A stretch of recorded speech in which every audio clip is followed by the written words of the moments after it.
Hello YouTube, welcome to episode 66 of the Card Combo Show with me, Chocobilly, where we look at the weird and wonderful card combinations in the Final Fantasy TCG. And as OPUS 15 has released recently, I'm going to be focusing on the crystal mechanic in this episode. The cards I'm going to be looking at this week are Relm from OPUS 15, well, all from OPUS 15, Bartz, Ragelise, I don't know how you say the name, but I'm going to say Ragelise, that feels right to me. Ragelise, Titan, and finally Lenna. Alright, so let's get started with Relm. So, when Relm enters the field, choose one forward or monster you control. You may return it to its owner's hand. When you do so, gain a crystal. Pay 1 crystal and dull, search for one monster of cost 2 or less and play it onto the field. Pay 2 crystals and dull, search for one monster of cost 5 or less and play it onto the field. So she has a perfectly fine entry ability to gain a crystal as well as just bouncing something. But also she has just this fantastic ability of searching a monster of at least 2, but 5 or less, and that is very, very powerful in my opinion. Now, recently Mion has been banned, and I feel that it's partially due to this card. She is nowhere near as playable as Mion, that's for certain, but the fact that this gets you a crystal and returns a forward back to your hand as well is just quite nice. Mion is definitely the stronger card, but it's probably a multitude of different things. This card plus cards coming down the line, I don't doubt. But yeah, ultimately I think that Relm, whilst not in wind, is a fair enough replacement for Mion. Anyway, I really like Relm because she has some great cards that she can search. But first and foremost, I'm going to focus on Mirror, because the cost required to place your monsters onto the field is reduced by 1, which is decent in and of itself because you're going to be running a lot of monsters in this deck. And then when a monster you control is put from the field into the break zone, you may dull Mirror if it's active. If you do so, search for a monster of the same name, add it to your hand. So it means that Relm is able to search monsters, play them onto the field, and then you can use their abilities if they are break to then use Mirror to search more of them to play them for cheap as well, which I think is a nice kind of continuity and really adds to the whole this effectiveness of this style of deck. Not to mention the fact that Mirror can be used to play monsters onto the field for cheap, and then you play Relm to return them to hand, gaining crystal, and kind of just swinging the CP value in your favour as well. And then you got something like Bismarck. So when a character returned from your field to its owner's hand, draw 1 card, effect and trigger once per turn. So you're getting more value for money by playing Relm onto the field, because not only do you get crystal, you'll also get a card to hand as well when you do so. And you know, it could be a forward or a monster, either way. If you're running alongside Mirror, it means that if you do bounce a monster back to your hand, you can then play it back onto the field for cheap, as well as gaining that card and crystal. And then you got Vikings, because, you know, Viking leaves the field, draw a card. I mean, Relm works nicely in a Vikings deck because you get to bounce things back to hand and replay them and get more value for it. So same works in Layla and Vikings, loads of the Vikings really. Then you got Blue Worm. So, when Blue Worm enters the field, draw 1 card. So, play Blue Worm onto the field, draw a card. Use Relm to bounce it back to your hand. You can play it again, draw another card. So you've got 2 cards and a crystal. Now, obviously, that is a total of 7 CP to play the same monster twice and Relm. But, again, if you've got Mirror, you can reduce Blue Worm's cost by 1, which means it's a lot cheaper. And, you know, it doesn't have to be played the same turn as well. You can have Blue Worm already on the field, play Relm to bounce it back to hand, gain a crystal, play Blue Worm again to get a card to hand, and ultimately the fact that Blue Worm can become just a little blocking forward and dies at the end of the turn, but at least it can block and it's got your card to hand, so it's a bit more consistency in your deck. Not to mention, obviously, Relm can search this for paying 1 crystal and dull to play it onto the field to draw another card if you really wanted. Then you got Ochu. So when Ochu enters the field, choose up to 2 backups, activate them. So you play Ochu effectively for free. You play Relm to bounce Ochu back to your hand. You play Ochu again to effectively for free and reactivate 2 more backups. You know, this is really, really good plays. And again, you can use Relm to search Ochu to then reactivate more backups when it ends as well. Not to mention the fact that it can become a forward at damage 3 as well. So just more consistent plays and just reactivating more stuff and being able to do whatever the hell you want, really. Jumbo Flan. So when Jumbo Flan enters the field, choose 1 forward, dull it, and freeze it. So quite effective in my opinion. And again, it can be a case of bouncing Jumbo Flan back to your hand to replay, or just using Relm's ability to search it and play it onto the field. Electric Jellyfish, same again. You can use Electric Jellyfish when it enters the field to maybe give Relm haste and then dull her to use something else. Or, you know, you can have Electro Jellyfish already on the field, you'd use Relm to bounce it back to your hand to replay it to give Relm haste to search something. Or do you just want to attack with Relm and use Electro Jellyfish to dull out your opponent's blocking forwards. Octomammoth. So, if you control 3 or more water backups, Octomammoth becomes a forward with 8,000 power, and when it enters the field, choose up to 2 forwards your opponent controls, return them to owner's hands. So, again, pretty expensive, it's 3 CP, but if you were to bounce Octomammoth back to your hand, then replay it, you are getting to bounce 2 things, or just 1 thing if you want, and with Leviathan on the field, you actually, from bouncing Octomammoth back to your hand, get to minus 9k something, you replay Octomammoth, and then bounce something else, and minus 9k another thing as well if you wanted. Not to mention the fact that Octomammoth ultimately is a pretty decent forward in a mono water deck. I mean, if it was just a 3 CP 8k water forward that bounced 2 things, I imagine they get quite a bit of play. So the fact that you can, 1, reduce its cost with Mirror is pretty decent, but also, you know, its power's above curve anyway, and it bounces 2 things. And you gain a crystal from bouncing it back to hand, and there's just a lot of value in this play, ultimately. Luminous Puma. So, the fact that you can pay 2 crystals and search for Luminous Puma and play it straight into the field is so good. So obviously, when it enters the field, choose 1 forward in your break zone, add it to your hand. So that's immediate value right there. But then you can also put it into the break zone, choose 1 forward or backup in your break zone, add it to your hand. So by paying 2 crystals, you have effectively turned a crystal, or 2 crystals, yeah, a crystal, into a forward or a backup. Because it's Luminous Puma gets you 2 cards back to hand, and you pay the 2 crystals, so it's a nice way to be able to convert those crystals into direct CP value, and you can use Luminous Puma whenever you wanted as well. So a lot of excellent recursion, and again, Relm can search for a monster of any element, so you can be in mono water, but you still want to use Luminous Puma just to get those cards back to your hand, play them, and get some more great effects going. X-Ray. So put X-Ray into the break zone and draw 2 cards. Now obviously you would have to use 2 crystals to use Exo-Ray, unfortunately, to Relm to obviously play onto the field. But if you're at damage 5, you can put it into the break zone to actually get 3 cards to hand as well. So again, just more consistent plays. And what I love about this as well is that you can use Relm whenever you want. So you could potentially block with Relm on your opponent's turn and then use Relm to bring in something like Exo-Ray to then get more cards to hand. Maybe to cast summons or do things that you wanted when you need the CP in hand rather than as crystals on your field. Basilisk, another excellent card to play in my opinion. So enters the field, choose a forward, deal at 4k. So you can ping just a little forward or something that's nearly dead. You can use Basilisk to finish it off, and similarly you can then use Basilisk to put into the break zone to then break a damaged forward, which is, you know, pretty decent. So you could block with Relm, then use Basilisk to enter. Relm dies, doesn't kill the thing she's blocking, and Basilisk enters. You can ping something small on your opponent's field to kill it, and then use Basilisk to kill the forward that Relm blocked as well. There's loads of different plays that you can use with this, and I just think Basilisk is a decent play with Relm. Kanakamui. So you put it into the break zone, choose a forward opponent controls, minus 7k. Pretty good, means that Relm becomes a big blocker. But at damage 5, you can also put it into the break zone to minus 9k something as well. So again, more effective plays. Okay, Bartz. So, it's a 4CP AK wind forward, EX burst. When a drop Warrior of Light other than Bartz enters your field, gain a crystal. If you have a crystal, Bartz gains plus 2000 power. When a drop Warrior of Light you control is put from the field into the break zone, you may pay 3 crystals. When you do so, play it onto the field. This effect will only trigger once per turn. So what's decent about Bartz is the fact that whilst he's also an EX burst with his first effect, it's also when any Warrior of Light enters the field, so it can be a backup as well as a forward. So even though a lot of the Warrior Light backups are searchers or just pretty effective in getting new cards. So the fact that you're also getting crystals off it as well is pretty decent in my opinion. So, Lenna, she's a Warrior of Light as well as a princess, so she's very playable, and obviously these 2 cards, same set, right, so they're meant to be played together, but you can play Lenna onto the field, which will gain you a crystal through Bartz, and because Lenna and Bartz's entry effect, or Bartz's entry effect from another Warrior of Light entering the field, both trigger at the same time, it means that you can actually stack this in the order that you want, so that Bartz will resolve first to give you a crystal, which you can then use towards Lenna's cost to then play something else onto the field from your break zone. So the good thing about Lenna is when Lenna enters the field, you may pay a crystal. When you do so, choose 1 forward of whatever. So it's actually a case of you stagger the effects as well. So you pay that crystal, but then that puts another effect on the stack, which will then have to resolve. So the fact that all these abilities can stack means your opponent has more opportunities to respond if they want, but ultimately it means you can stack things in a better order for yourself.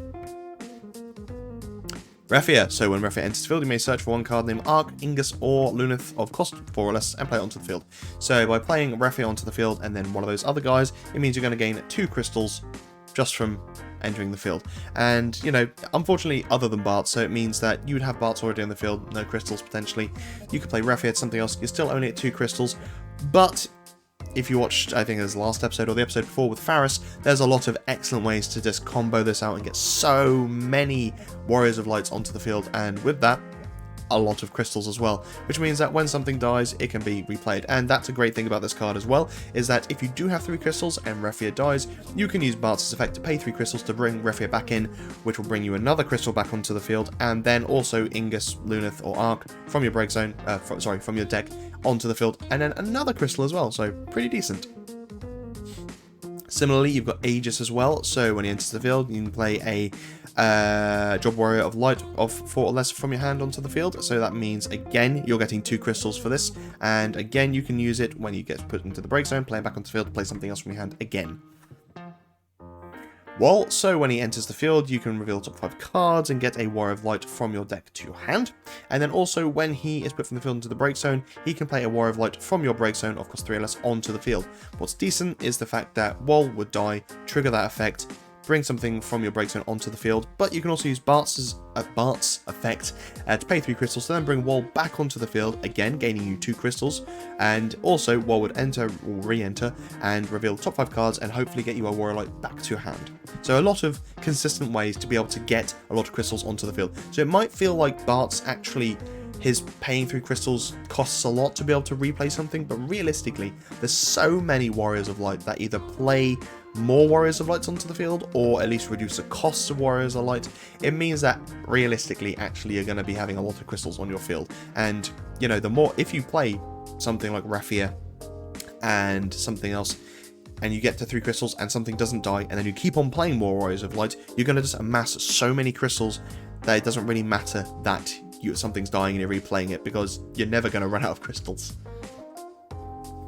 Arc, so when he enters the field, choose up to 3 standard units or Warrior Light, activate them, which is pretty decent, it means he costs a bit less. And also, when he enters the field, choose a Warrior of Light of 3 or less in your break zone, play it onto the field. Again, him entering, another Warrior Light entering, gets you 2 crystals. Use Bartz if he does die to re-enter him to bring more things in and reactivate your backups as well. It's just so good, man. Sarah. So as I mentioned before, backups can also trigger Bartz's effect to get you crystals onto the field. So you play Sarah to then get a crystal, you then search a Warrior Light, play that onto the field to get another crystal, and depending on what Warrior Light it is, it could get you even more crystals. So you could play the 4 CP Aegis, for example, which would then play you a 2 cost out of your hand onto the field. So actually by playing Sarah into Aegis into, I don't know, Soul, for example, that would then get you 3 crystals, which means that when either Aegis or Soul dies, you get to replay them with Bartz. Alright, Ragelise. Sorry if I'm absolutely butchering that name, but I don't know how to say it. Never played Final Fantasy XI. Well, I have once for like 10 minutes and I didn't understand, so nah. Anyway, sorry. At the end of each of your turns, if a forward has been put from the field into the break zone, this turn gain a crystal. And then damage 3, EX burst. When Ragelise enters the field, gain a crystal. So, fair enough. Damage 3, a lot of people are confused about this. You do not get the EX burst until you are at damage 3. So if Ragelise is the 3rd point of damage, it will trigger. If it is the 2nd point of damage, it will not. Shame, but that's the way it is. But ultimately, it means that with his first effect, regardless of whether or not it's your forward or your opponent's forward, if a forward put from the field into the break zone, you gain a crystal. You don't gain a crystal for every forward put from the field into the break zone, I'm afraid. It's just if a forward has been put from the field into the break zone, it gains a crystal. Simple as that. You won't, like if you just, I don't know, completely board wipe your opponent and then, you know, say 4 forwards and then you play Ragelise and end your turn, you won't gain 4 forwards, I'm afraid. 4 crystals even, sorry. So, Lady Lilith. Obviously, this is a very obvious play because it's very easy for you to be able to get crystals, but Lady Lilith is probably at the moment the best use of crystals, next to probably Lenna, just to be able to break stuff, and Ragelise at damage 3 again gets you crystals, and just being able to constantly amass crystals and threaten your opponent is just super powerful. Really, really good. Or if your opponent doesn't have any forwards, just use those crystals to give your forwards haste to just keep on rushing your opponent down. You know, it's really, really effective. Aquila. or Aquila, I don't know, again, don't know how to say it. When you cast a summon, gain a crystal. This effect will only trigger once per turn. So the fact that you can potentially cast a summon, gain a crystal, and break your opponent's forward, and then at the end of a turn gain another crystal is really good. You can actually use this in tandem with the OPUS 15 Remora, I believe it's called, where you can use a crystal to reduce its cost by 2, and then your forward gains plus 7,000 power, your opponent's forward loses 7,000 power if that forward put from field into the break zone. Because of the effect, you will then, at the end of the turn, gain a crystal from Ragelise, and not to mention the fact that you have cast a summon, so you get a crystal from Aquila as well. So even though you paid the crystal for Remora, you're actually gaining the crystals back. So, pretty good. Alright, Gilgamesh. So, you know, Lightning's only real card that likes to be put into the break zone is Gilgamesh. And having something like when Gilgamesh is put from the field into the break zone, pay X to play another Gilgamesh onto the field is decent enough. It means you gain crystals whilst also paying CP. It's not the best in the world. Gilgamesh engine isn't quite as effective as some others, for example, Ultros or something like that, the Emperor, but it still can be done, and it's not the worst thing in the world. So realistically, being able to pay just to be able to get some crystals onto the field and also gain another forward onto the field is decent enough, and there are plenty of Gilgameshes that like to put themselves into the break zone now as well, which also means that Ragelise will gain crystals from their effects as well. Lazos. When Lazos leaves the field, gain a crystal. So if he just dies to any effect whatsoever, you gain a crystal, and provided he's put from the field into the break zone, you also gain a crystal off of Ragelise. That's fine.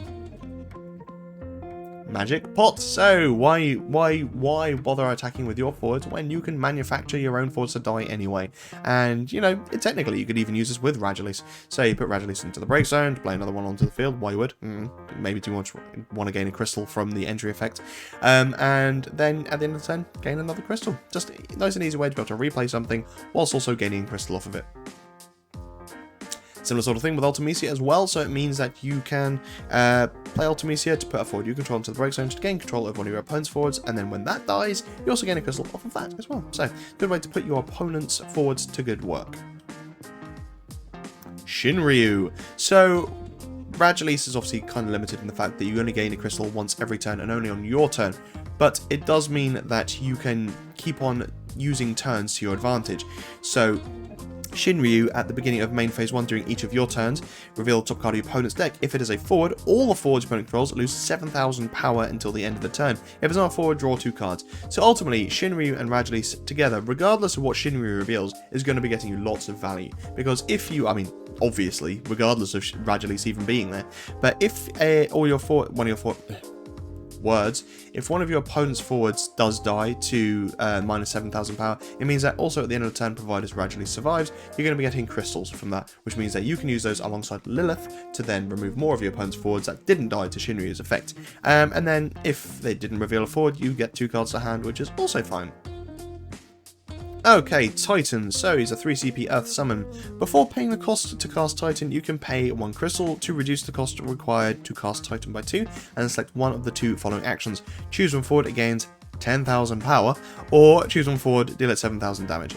So this is similar to the Remora that I mentioned earlier, where you, before you cast the card, can use a crystal to reduce its cost, which is a nice effect for using crystals. But yeah, choose one forward, it gains 10,000 power. That's pretty bonkers, and kind of blows everything else out of the water that's ever been buffing anything ever. And let's see what cards it works with. So Aquila, obviously I mentioned that before. You pay the crystal to cast this card for cheap. You then gain the crystal because you cast the summon. So realistically, you've just paid 1 CP for Titan and buffed one of your forwards by 10,000 power, because why not? Sophie, yeah, I mean, just why even play any other forwards? Just play Sophie, then play Titan, and he's just 10k now. Okay, that's fine. It's this is one of the reasons I think that Sophie has become limited, is because it can become very easy to just a buffer. I mean, it's already easy to buffer. What am I talking about? But the fact is, there's so many easy ways to recur her as well, and it's just far too easy to fulfill her prerequisites. Ramza. So, despite the fact that Ramza becomes cheaper to play, if Ramza has 10,000 power or more, Ramza gains haste, and when Ramza attacks, choose one forward of cost 3 or less your opponent controls, break it. So, you know, Ramza could be the only forward on your field, doesn't matter. Cast Titan, Ramza's now 16k, when he attacks, he will break something. So even if your opponent, well, I say break something, break a forward of 3 or less. So even if your opponent has a forward that they could block with, and they have a Titan as well, doesn't matter, because it's getting broken provided it is cost 3 or less. Dark Elf. Now, this is a stupid play that will probably never happen, but hey-ho, why not? I love using Dark Elf. Dark Elf and Minwu and Sea Card. Dark Elf can then not be broken, so have fun with that. But ultimately, yeah, so your opponent's got a forward, maybe it's 8k, maybe it is 7k, and they have a way to finish off Dark Elf. When it attacks, you cast Titan and buff their forward by 10,000 power and block with Dark Elf. And Dark Elf takes no damage despite the fact your opponent's forward is probably like 18k. Just kind of funny. Shantoto. So, yeah, obviously you can buff your own Shantoto so that it can take a substantial amount of damage and just completely board wipe your opponent and probably yourself as well. Or you can buff your own forwards so they don't die to Shantoto's effect. Or you can use Titan to deal 7k to Shantoto to then deal a 7k board wipe to everything else. Alphinos. When Alphino attacks, dull all the forwards with a power equal or inferior to Alphino's power your opponent controls. Yeah, so Alphino 15k, regardless of whether or not your opponent has big forwards. I don't think they'll be 15k unless they have Titans, or their own Titan really to be able to buff their things. So you attack with Alphino and just dull everything out of the way, because why not? Black Mage, again a weird play, which probably won't ever see play, but yeah, it exists, so I'm going to talk about it. So Fire and Dull. Put Black Mage into the break zone. All the forwards opponent controls cannot block forwards with a power inferior to their own this turn. So maybe your opponent's got a forward that equals your own and you can't quite get past, you don't want to sacrifice your own, but you know, you also don't want to attack because they'll die and maybe they'll have beneficial effects as well.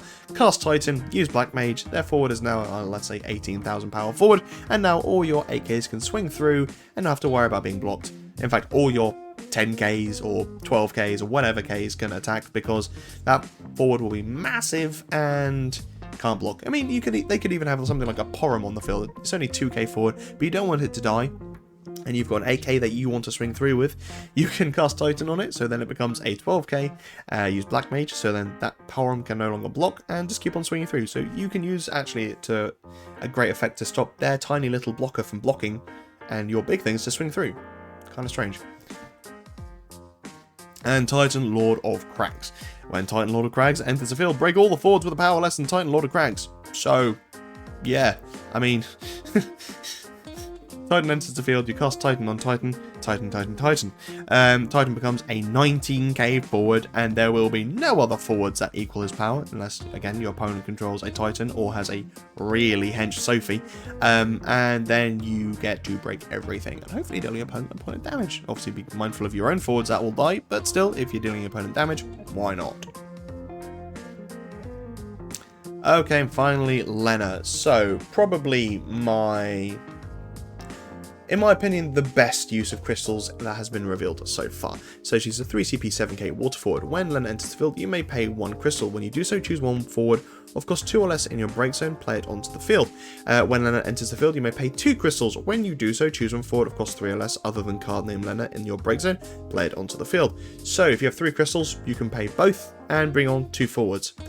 And the crystals are not hard to generate, and most of the cards that generate crystals from their entry ability have perfectly fine effects anyway without the use of a crystal. So the fact that you're also gaining crystals is pretty good. And like I mentioned before as well, is that Lenna can actually stack her abilities however you want it. So it means that you could have the second effect stack first, and then the first 6 stack second, and, you know, combo those out. And let's have a look how we're going to do that.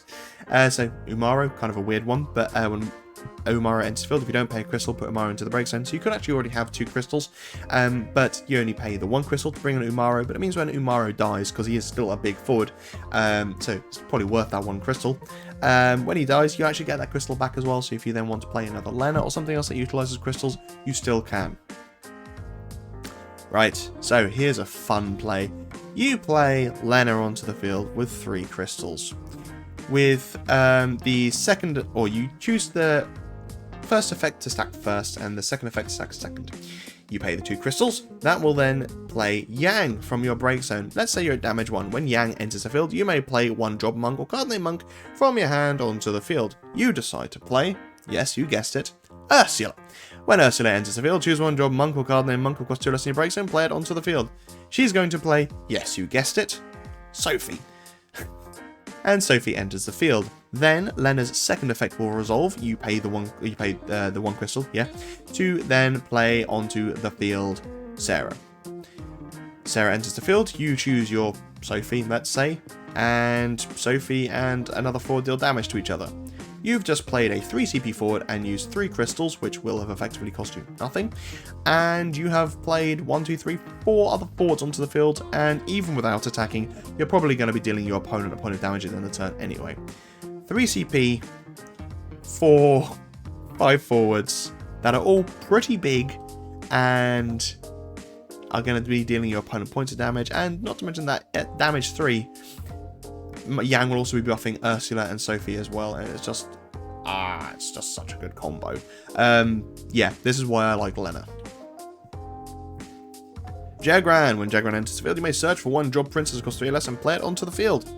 I mean, you don't even have to be in water to play Lenna onto the field, so just play Jagran to play Lenna to then play more things from your break zone onto the field. Obviously you need the crystals, but still easy enough to do these days, especially in lightning, as I mentioned already, because you've got a few decent ways of generating crystals fairly consistently.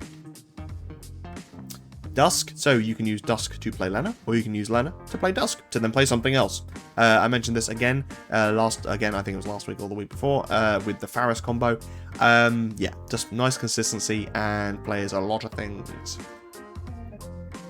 Kayn, so another nice way to be able to play Kayn onto the field, and yeah, I mean, just being able to play things from your break zone is so incredibly strong, and obviously playing Kayn from your break zone means that Kayn will not gain the betrayal counter, so that when he does eventually die, he won't switch to your opponent's team, which is decent. And you only have to pay the 1 crystal, which is, you know, effectively the same as a 2 CP backup, which you will have played fairly early on in the game anyway, so you'll have that crystal waiting, ready for Lenna to then bring on Kayn, which is just a bit more aggression, and, you know, this could be a mono water, and just play Kayn, just because, why not?